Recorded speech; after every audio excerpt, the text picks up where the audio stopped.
over here, there was a dead body of the kid that ran from this house. He came outside, so they shoot him, and they killed him. Itai Shabi, a logistical worker at Kibbutz Be'eri's printing house, makes daily visits to his home that was burned down by Hamas terrorists on October 7th.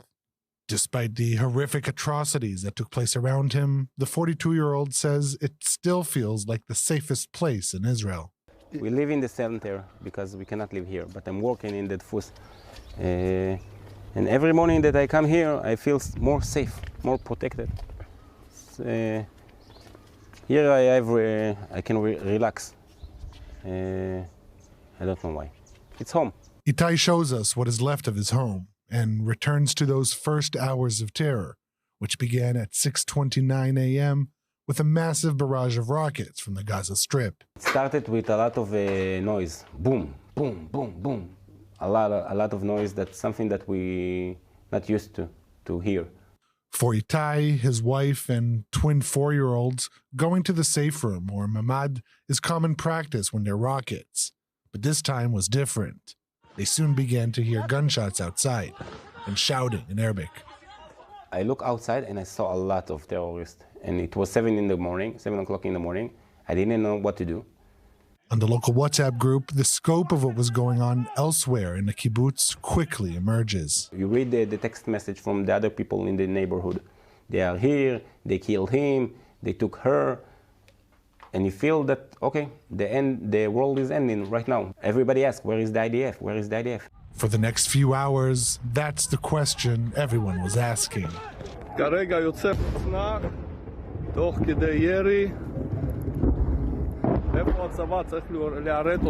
October 7th is considered the worst attack in Israeli history.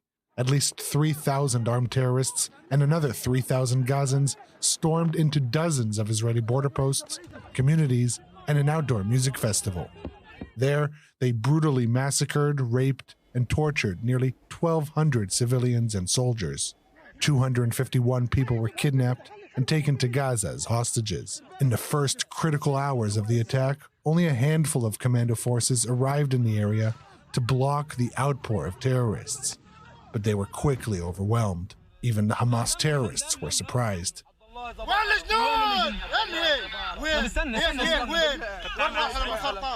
It wasn't until 2 p.m. that the bulk of the soldiers began to arrive in the area. But even then, they didn't enter the communities. It would take many more hours until that would happen. Back in the safe room in Kibbutz Be'eri, Itai and his family now have a new problem. 10 o'clock in the morning, they broke the door of the house, broke in. My dog started to bark, and so they killed her. They shot her 4 times. And then it was quiet. It was very, very scary. You know they are now in your home. After they tried to open the mamad, and me holding the handle from the other side, they left the struggle on the door and broke the acoustic ceiling. And over there, they shovel a tire of a car tire, and they light it off. With the safe room filling up with smoke and the door handle broken in the struggle, Itai knew there was only one thing he could do. I opened the window. In the first day, I thought that somebody gonna wait here, but we have luck. So the first thing I saw, it was this palm tree. I put my kids here. She brought one kid, I put here. The second kid, she came out. I closed the window like that, and I got inside. And what we did, we sat like that. I put it on my, something like this. And this is how we sat 5 hours. You, your wife, and your 2 twin children? Yeah. 4 years old? 4 years old. A boy and a girl. I think 3-4 minutes after, they walk here. On this aisle. They walk there, they go there. And they started to steal stuff from my house.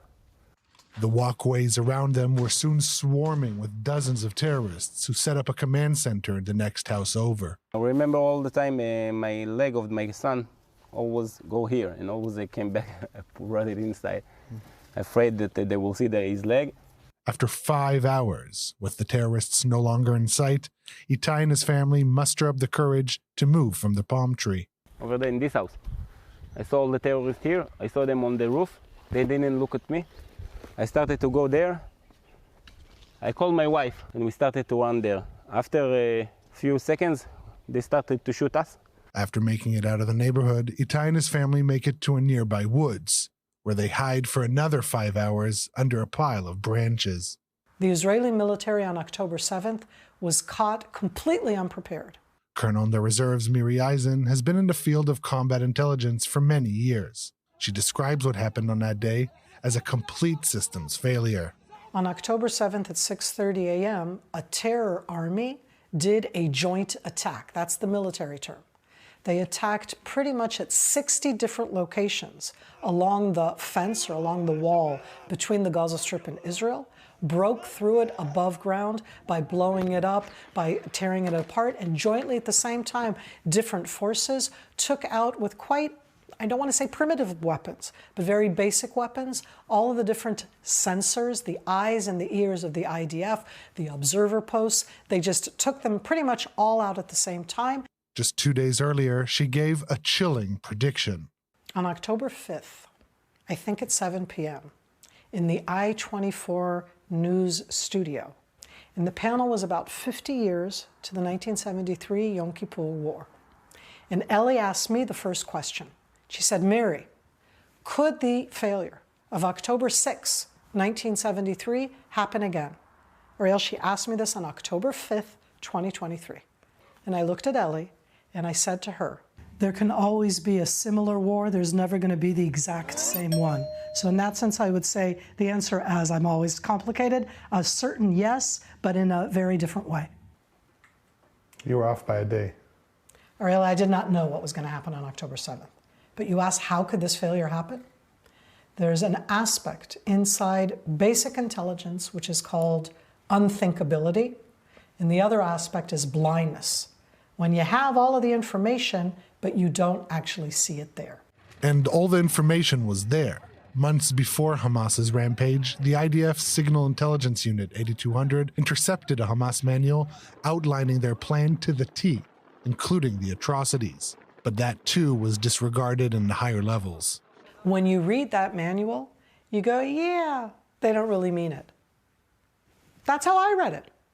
Meaning you look at something and you say, that's in their dreams. They don't really mean it. I could not think that they would plan atrocities.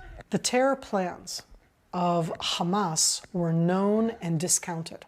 That's the worst part. But the terror plans of Hezbollah to do an October 7th type attack is something that the IDF was preparing for many years. That's part of the equation of the failure.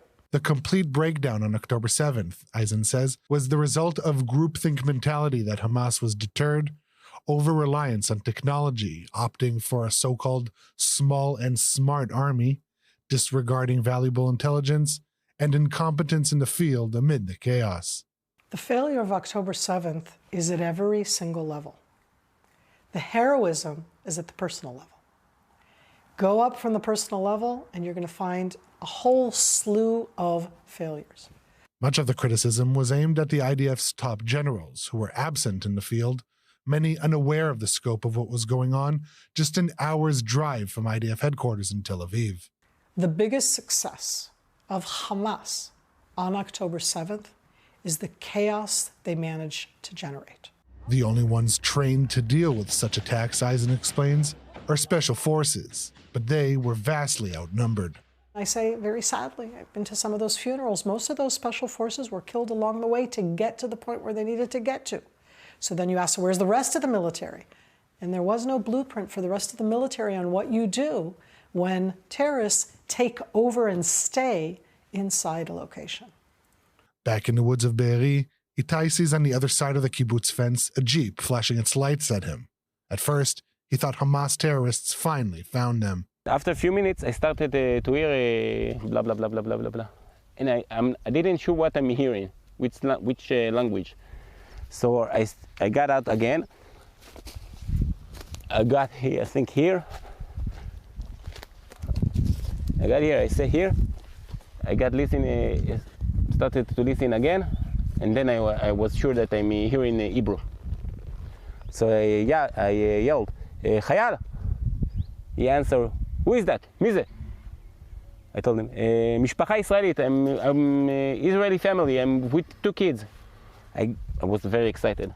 Only at 8 p.m., 14 hours after it all began, Itai saw the first IDF soldier from Israeli Special Forces. He came from the Chochova, he came, stand here. His name was Shavit. First of all, he started to say, calm down, we are here, we're gonna rescue you, you're okay, everything will be okay, calm down.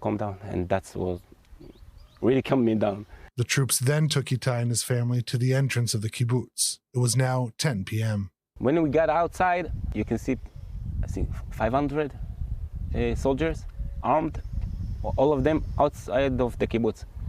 And you coming outside, and you just came out from a war that people still killing, and you see a lot of massive soldiers, a lot of power people, massive people that can fight. They have weapon, and all of them outside. And I remember that I went to the first group. I tell them, you need to go there. Come, go, fight. No, the place is not sterile. When they tell you it's not sterile, it's not cleared, who is supposed to clear it if not the soldiers? Exactly. The IDF has so far conducted only a handful of investigations into what happened on that day. The investigation of Be'eri is the only one on the fighting in the border communities. Meanwhile, Itai is left with many unanswered questions. How it's possible that they came to my house, to my bedroom, and nobody was here to fight, to give us the secure for a lot of hours, 14 hours. From 6 in the morning until 8 when I saw them, 14 hours we were alone. All this neighborhood, people got slaughtered, people lose their blood. And nobody was here, nobody came. Israel failed Itai. And that same Israel has been protecting us from October 8th. That doesn't help Itai. But I'm here from October 8th. And so in your hat as both an Israeli citizen, but also an intelligence colonel, what gives you hope that the IDF won't witness another complete system failure in the next decades to come? That the same people that ran both the IDF and the intelligence, that the younger generation saw these failures, and that's one of the ways that you get past the future ones. The failure absolutely was a failure, but that doesn't show the IDF as the IDF. It doesn't show the strength of Israel. It's the same Israelis who are now fighting. It's the same Israelis who are up in the northern arena, and it's the same Israelis that we're going to rebuild this country. Right now, it is about defeating the military terror capabilities and then rebuilding our strength in ourselves. And we have those capabilities, and we will build them.